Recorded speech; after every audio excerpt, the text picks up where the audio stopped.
তো নমস্কার বন্ধুরা, কেমন আছো? আশা করি তোমরা সকলে খুব ভালো আছো। তো অনেক অসুস্থতা গেল কয়েকদিন থেকে, তারপরে আবার একটু বাবার বাড়ি গিয়েছিলাম একটু দরকারে। তো তোমাদেরকে ভিডিও দিতে পারিনি। আর আজকে আমি ভিডিওর যেটা করছি সেটা আজকে তোমাদেরকে পোস্ট করব, কারণ আজকে আমাকে ভিডিও দিতেই হবে। আর তোমরা চাইছো কি আমি ডেইলি ভিডিও দিই, আমি চেষ্টা করব তোমাদেরকে ডেইলি ভিডিও দেওয়ার। তারপরে অনেকে অনেক কোশ্চেন করেছো, দিদির ব্রা কাট ব্লাউজ দেখাও, কেউ বলছো পুটের মাপ মোহরার মাপ কীভাবে নেব। অনেকের অনেক কোশ্চেন, অনেকে চাইছো কি আমি ব্লগিং উইথ কাটিং দুটোই দেখাই। আমার মনে হয় কি, আমি দেখো এর আগেও আমি ভিডিও দিয়েছি, কিন্তু তোমরা ব্লগিংয়ের সঙ্গেই আমার কাটিংটা দেখতে বেশি পছন্দ করছো, কারণ অনেকেই সংসার সামলে কীভাবে কাটিংটা করব সেটা হয়তো আইডিয়া পায় না। আমি সেই জিনিসটাই দেখাবার চেষ্টা করি, কি সমস্ত কাজকর্ম করে মেয়েরা চাইলে করতে পারে। আর জন্য কমেন্ট করেছিল কি দিদিমণি, যদি আমরা পিকো মেশিন না কিনি তাহলে শাড়ির ধার কীভাবে সেলাই করবো, শাড়ির পাড়গুলো কীভাবে সেলাই করবো। তো দেখো, সবার সামর্থ্য হয় না কিন্তু দুটো মেশিন একসঙ্গে কেনা। আর আমারও সামর্থ্য হয়নি, আমি কোনো দিন এখনও পর্যন্ত কিন্তু পিকো মেশিন কিনিনি। আমি আন্ডারগ্রাউন্ড সেলাই করি। আর পিকো মেশিন চাইলে তোমরা কিনতেই পারো, যাদের সামর্থ্য আছে অবশ্যই পিকো মেশিন কিনলে অনেক কাজে লাগবে, অনেক সুবিধা হবে। কিন্তু সবসময় সবার সুবিধা মানে অতটাও সম্ভব হয় না, তার জন্য আমি বলেছি কি মেশিন, পিকো মেশিন না হলেও কিন্তু চলবে। কিন্তু অনেকের কাছে দেখেছি পিকো মেশিন থাকে না। আমি কিন্তু শাড়ির যে ধারটা থাকে সেটা কিন্তু আমি 2 ভাঁজ করে মুড়িয়ে সেলাই করে দিই। এইভাবে আমি কিন্তু করি। তো যার যেটা ইচ্ছে সে সেটা অবশ্যই করতে পারো, ঠিক আছে। তো আমি দেখো কিছু ফর্মা, আমরা যেটা ব্লাউজ তৈরি করি আমরা কিন্তু ফর্মা এভাবে কাটিং করে নিই আলাদা আলাদা। প্রত্যেক দিন কিন্তু আমি নানান রকম ব্লাউজ তৈরি করছি আর ফর্মা কাটছি সেটা কিন্তু নয়, আমরা কিন্তু ফর্মা কাটিং করে নিই। দেখো এটা 32 সাইজ, এটা 36 সাইজ, একটা আছে 40 সাইজ, 5টা করে পার্ট আছে, এটা আছে দেখো 28 32 সাইজ। এইরকমভাবে কিন্তু আমরা ফর্মা কাটিং করে রাখি, দিয়ে যখনই ব্লাউজ কেউ দেয় সেটা আমরা ব্লাউজের বডির মেজারমেন্টটা নিয়ে নিই। তারপরে তখন সেই অনুযায়ী কোন পার্টটা আমাদের হবে সেটা কিন্তু আমরা দেখে নিই। তো আজকে আমি দেখাবো 32 সাইজ, মানে আমার সাইজের আমি 32 সাইজ তোমাদের ফর্মা কেটে দেখাবো কিভাবে ফর্মা তোমরা কাটিং করবে আর কিভাবে মাপ নিয়ে তোমরা কাজ করবে। পুরো ভিডিওটা দেখতে থাকো স্কিপ না করে। আর যদি আমার ভিডিওটা ভালো লাগে তো অবশ্যই তোমরা কমেন্ট করে জানাবে, আর ভুলও যদি আমি কিছু করি তো সেটা অবশ্যই কমেন্ট করে জানাবে। আমি আমার অভিজ্ঞতা হিসাবে আমি কাজ করি, আমি জানি না, আমি যেটা করি সেটাই তোমাদেরকে দেখাতে চাইছি। আমি হতে পারে আমি হয়তো ভুল, কিন্তু আমি যেভাবে করি সেটাই দেখাই এবং সবার খুব পছন্দ হয়, পারফেক্ট হয়। আর ওই হিসাবে আমি তোমাদেরকে দেখাই যতটা সহজ হয়। সবসময় কঠিন, এত জটিলতা, এত মাপ, এত কিছু সবসময় কিন্তু সম্ভব হয় না। তাহলে এতগুলো ব্লাউজ করা সম্ভব কারোর পক্ষে নয়। আমি জানি না কে কীভাবে করে, কিন্তু আমার যতদূর আইডিয়া সবাই কিন্তু ফর্মা কাটিং করে নেয়, তারপরে জাস্ট এইটুকু বসিয়ে সেরকমভাবেই কাটিং ব্লাউজ করে। তো আমি সেটাই তোমাদের কাছে দেখাবো, আমি কিভাবে কাজ করি সেটাই তোমাদের সঙ্গে শেয়ার করবো। ভালো লাগলে অবশ্যই কমেন্ট, লাইক, শেয়ার করে দিও, ঠিক আছে। চলো ভিডিওটা দেখতে থাকো, স্কিপ না করে কিন্তু পুরো ভিডিওটা দেখো, তাহলে তোমাদের অনেক উপকার হবে। তো চলো আমি তোমাদেরকে আজকে দেখিয়ে দেবো খুব সহজভাবে, আর আমরা গোপন তোমাদের যে রহস্যটা সেটা আমি তোমাদেরকে জানিয়ে দেবো। তাহলে এই গোপন রহস্য হচ্ছে বলতে, আমরা ফর্মা কিন্তু কাটিং করে নিয়ে প্রত্যেক দিন কিন্তু আমরা আলাদা আলাদা করে কাটিং করি না, ঠিক আছে। তো ফর্মাটা আমরা কিভাবে কাটিং করি সেটাই তোমাদেরকে দেখিয়ে দিচ্ছি। আর এই ফর্মাটা কাটিং করে তোমরা কার্ডবোর্ড বা কোনো কিছুর মাপ করে রেখে দেবে, সেই ফর্মাটা বসিয়ে বসিয়ে কিন্তু তোমরা কাটিং করে নিতে পারো অন্যান্য যা ব্লাউজ হবে। ব্লাউজের মাপটা কিভাবে নিতে হয় সেটা আমি তোমাদেরকে দেখিয়ে দেবো, কিভাবে তোমরা কোন ফর্মাটা কিভাবে বুঝতে পারবে। তো আজকে আমি তোমাদেরকে দেখাচ্ছি 32 সাইজের ফর্মার মাপ।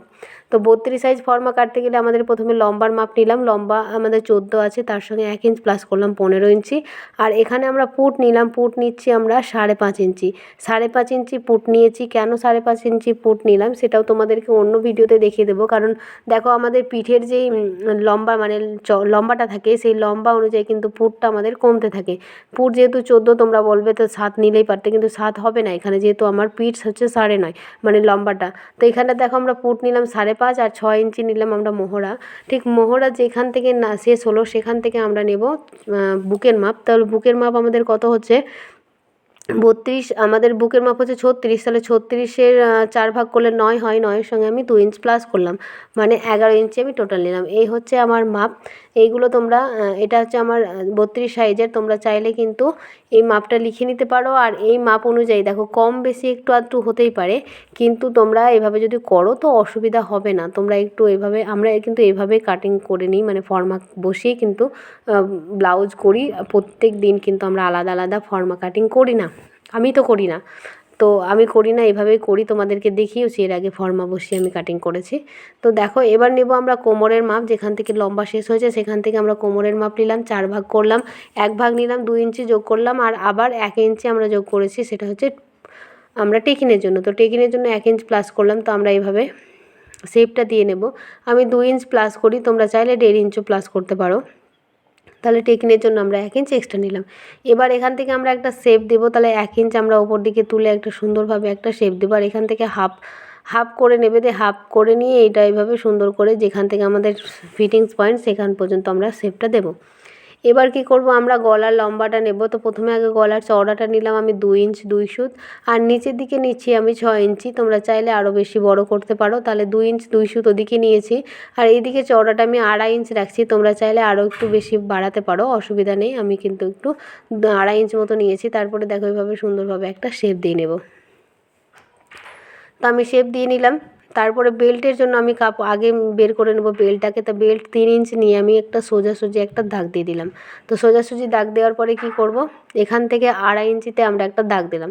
2.5 ইঞ্চিতে আমরা শেপ, যেখান থেকে আমরা আর্ম হোল নিয়েছি সেইখান থেকে আমরা 2.5 ইঞ্চি দিলাম, আর গলার থেকে 1 ইঞ্চ। আর এইখান থেকে দেখো যে ফিটিংস মাপ আছে, এই চওড়াটা কতটা নেব, এই চওড়াটা হচ্ছে আমাদের 6 ইঞ্চ মতন আছে। তো 6 ইঞ্চের 3 ভাগের 1 ভাগ আমরা রাখবো খাপের জন্য, আর 1 ভাগ থাকবে আমাদের এসপাটের জন্য। তাহলে 3 ভাগের 1 ভাগ আমি নেব এসপাটের জন্য, আর 3 ভাগ নিয়ে নেব আমাদের খাপের জন্য। তাহলে এই যে 3টে আমাদের দাগ হলো, ঠিক সেই দাগগুলো কিন্তু আমরা এক জায়গায় এরকমভাবে মিলিয়ে নেব। তাহলে মিলিয়ে নিলাম, দেখো কতটা সুন্দর আমাদের খাপটা রেডি হয়ে যাচ্ছে। এবার কি করব, 3 ইঞ্চ চওড়া ওপর দিকে তুলব, আর এই দিকে 3 ইঞ্চ মাঝের আমরা পয়েন্টটা বের করব। এবার এই যে মাঝখানটা যেটা আমরা রেখেছিলাম সেই মাঝখানটা আবার মাপ করে দেখে নেব কি আমাদের মাঝটা কতটা আসছে। তাহলে 6 ইঞ্চ ছিল, 6 ইঞ্চের অর্ধেক 3 ইঞ্চ করে নিলাম, আর নিচে যে লম্বা ওই মাপটা দিলাম সেটা কত হচ্ছে 2.5 ইঞ্চ। দুই দিকে 3 ইঞ্চ করে নিয়েছি, আর মাঝেরটা নিয়েছি 2.5 ইঞ্চ, একটু ডাউন 1/2 ইঞ্চি ডাউন করেছি। তাহলে দেখো প্রত্যেকটা খাপ কিন্তু আমাদের রেডি হয়ে গেল। এবার এখানে একটু কমা বাড়ানোর বিষয় আছে, সেটা তোমাদেরকে আমি দেখিয়ে দেবো কীভাবে কতটা কমাতে হবে। তো প্রথমে আগে এই শেপটা দিয়ে নিয়ে পিছন পাটটা আমরা কাটিং করে নেব। তা পিছন পাটটা কাটিং করে দিচ্ছি আমি লাইলিনে কাটিং করে নেব। তারপরে আমরা কিন্তু মেন ফেব্রিকে পরে কাটিং করব। আজকে আমি তোমাদেরকে লাইলিনে কাটিং করে দেখাচ্ছি, কারণ ভিডিওটা এমনিতেই অনেকটা বড় হয়ে যাচ্ছে। তো এইভাবে আমরা আগে পিছন পাটটা কাটিং করে নিলাম। এরপরে আমরা প্রত্যেকটা পার্ট দেখো এইভাবে কাট করে নেব, ছোটো ছোটো প্রত্যেকটা পার্ট আমরা কাট করে নেব। তার আগে দেখো আমরা এখানটাতে 1/2 ইঞ্চ তুললার, মানে 1/2 ইঞ্চ এইভাবে শেপটা দিতে মনে ছিল না, তাই তোমাদেরকে দেখিয়ে দিই। বেল্টের কাছে এইভাবে কিন্তু একটা শেপ হবে, এরপরে আমরা কাট করে নেব। তো দেখো প্রত্যেকটা পার্ট আমরা কিন্তু কাট করে নিয়েছি। তো প্রত্যেকটা পার্ট কাট করে নিয়েছি, চলো এবার আমি তোমাদেরকে দেখাবো কাপড়ে কীভাবে তোমরা কাটিংটা করবে। এইভাবে প্রত্যেকটা পার্ট কাটিং করে নিয়ে ফর্মাতে অবশ্যই কাট করে নেবে, তাহলে মানে কার্ডবোর্ডে কাটিং করে রাখবে, তাহলে তোমাদের কাটিং করতে সুবিধা হবে। যখনই ব্লাউজ করবে শক্ত কোনো জিনিসে সেলাই করে নেবে, কাটিং করে নেবে। তো দেখো আমরা এদিকে ডবল কাপড় নিয়েছি, মানে ডবল ভাঁজ করে, তারপরে এই এস পার্টটাতে কোনো কিছু বাড়বে না বা কমবে না, এস পার্টটা যা আছে তাই বসে যাবে, তাই আমি বসিয়ে দিলাম। এরপরে বেল্টের যে ফর্মাটা সেটাকে আমরা কিন্তু 1/2 ইঞ্চ সেলাইয়ের জন্য কিন্তু আমরা এক্সট্রা নেব, আর বাকি যেমন আছে ঠিক সেরকমভাবে কিন্তু আমরা এটাকে শেপ দিয়ে নেব। অল্প কাপড়ে করারই চেষ্টা করবে এক সাইড থেকে, যাতে করে তোমাদের ব্লাউজের কাপড় কম না হয়। তো এইভাবে আমরা আগে দাগ দিয়ে নিলাম। আর এই ছোটো পার্টটা কিন্তু আমরা পরে আগে এই পার্টটা কাটিং করব, তারপরে এই ছোটো পার্টটা সব থেকে শেষে কাট করব। তো এখানে দেখো আমাদের এই জিনিসটা একটু বোঝার ব্যাপার আছে, এই জিনিসটা একটু তোমরা দেখো কোথায় কতটুকু বাড়াতে হবে। তার নিচের দিকে বাড়াবো আমরা 1/2 ইঞ্চি সেলাইয়ের জন্য, আর এই কোন দিকে মানে যেদিকে আমাদের হুক ঘাটি হবে সেই দিকে আমরা বাড়াবো 1 ইঞ্চি। তোমরা চাইলে এদিকে একটা তোমরা পিনের সাহায্যে আটকে নিতে পারো, তারপর করতে পারো। তাহলে 1 ইঞ্চি এই কোণে বাড়ালাম, যেদিকে হুক ঘাটি হবে, আর যেদিকে আমরা সেলাই করব সেই দিকে আমরা 1 ইঞ্চ বাড়ালাম। তাহলে এইভাবে শেপটাকে বাড়িয়ে দিলাম, আর নিচের দিকে 1/2 ইঞ্চ, আর এই দিকেও আমরা 1/2 ইঞ্চ মতন বাড়াবো। 1/2 ইঞ্চ মতো বাড়িয়ে একটা সুন্দর শেপ দিয়ে দেবো। শেপটা দিয়ে ওর সঙ্গে ঠিকিয়ে নেব, দেখো এভাবে। তারপরে আমরা আবার হুক ঘাটির ওই সাইডে কিন্তু আমরা 2 সুত মতন বাড়াবো, 2 সুত বাড়িয়ে এইভাবে জাস্ট ওর সঙ্গে শেপটা দিয়ে নেব। শেপটা দিয়ে এইভাবে রাউন্ড শেপ যেটা আছে সেটাকে এর সঙ্গে অ্যাটাচ করে দেবো। দেখো একদম পুরো রেডি হয়ে গেল আমাদের কিন্তু এই ফর্মাটা। এরকমভাবে তোমরা ফর্মা কাটিং করে নাও, দেখবে তোমাদের কোনো রকম অসুবিধা হয় না। এবার আমরা কী করবো, যে রাউন্ড শেপের মাপটা আগে দেখে নেব। মাপটা নিয়ে নিলাম, তো মাপটা হচ্ছে আমাদের 8 ইঞ্চি, তাহলে 8 ইঞ্চি রাউন্ডটা মাপ করে নিয়ে এরপরে আমরা দেখো লম্বা নিয়ে নিলাম 8 ইঞ্চি, চওড়াতে নেব 4 ইঞ্চি এই পাটটা সেলাই করার জন্য। তাহলে এখানে আমার 3 ইঞ্চি আছে চওড়া, সব থেকে চওড়া অংশটা আছে 3 ইঞ্চি। 3 ইঞ্চির সঙ্গে 1 ইঞ্চ আমরা প্লাস করবো দিয়ে 4 ইঞ্চি, এইদিকে 4 ইঞ্চি নেব আর 8 ইঞ্চি নিয়ে আমরা এইদিকেও 4 ইঞ্চি নেব, দিয়ে একটা বক্স তৈরি করে নেব। নিচের যে পার্টটা তৈরি করব সেটাতে কীভাবে করবো সেটাই তোমাদেরকে দেখাচ্ছি। তাহলে একটা বক্স তৈরি হয়ে গেল। এবার 1 ইঞ্চ দেখো নিচের দিকে ডাউন করছি, আর 1 ইঞ্চ হাফ ইঞ্চ আমরা ওপর দিকে একটা শেপ নিলাম। এবার এই মাঝ বরাবর একটা দাগ দিয়ে দেবো, দেখো মাঝ বরাবর একটা দাগ দিয়ে নিলাম। এরপরে হাফ ইঞ্চ এদিকে আমরা ডাউন করব। তারপরে এভাবে একটা শেপ দিয়ে নেব। এই শেপটা সুন্দরভাবে দেবে, তাহলে খাপের শেপটা খুব সুন্দর হবে। আর এই দেখো এইভাবে আমরা শেপ দিয়ে নেব। তো দেখো কতটা সুন্দর হয়ে গেল, খুব ইজি। যতটা কঠিন মনে হয় একটু ভালোভাবে দেখো তাহলে তোমরা পেরে যাবে। তো ওই জায়গাটা একটু রাউন্ড শেপ টাইপের দেবে। এরপরে আমরা কতটা টেকিং দেবো সেটা বুঝতে পারি না, তো আমরা 1 ইঞ্চ করে বাড়িয়েছি 2 সাইডে, তাহলে 1 ইঞ্চ করে যদি 2 সাইডে বাড়িয়েছি সেই 1 ইঞ্চ করেই কিন্তু আমরা টেকিংটা দিয়ে দেবো। তাহলে এইভাবে আমাদের টেকিংটা হবে। তাহলে 1 ইঞ্চ 1 ইঞ্চ করে আমাদের এটা টেকিং হবে। এবার এটাকে কাট করে নিয়ে কাপড়ে বসিয়ে কাট করে নিলেই কিন্তু আমাদের ফর্মা রেডি। এইভাবে তোমরা ফর্মা কাটিং করে নাও, আলাদা আলাদা করে কোনো দরকার নেই। তোমরা এই 32 সাইজটা তোমরা 30 যদি কারো কোমর হয়, বা তোমার 31 হয়, 32 হয় কি 33 হয়, তাহলে তোমরা কিন্তু এই ফর্মাটা বসিয়েই কাটিং করে নেবে, কোনো অসুবিধা হবে না।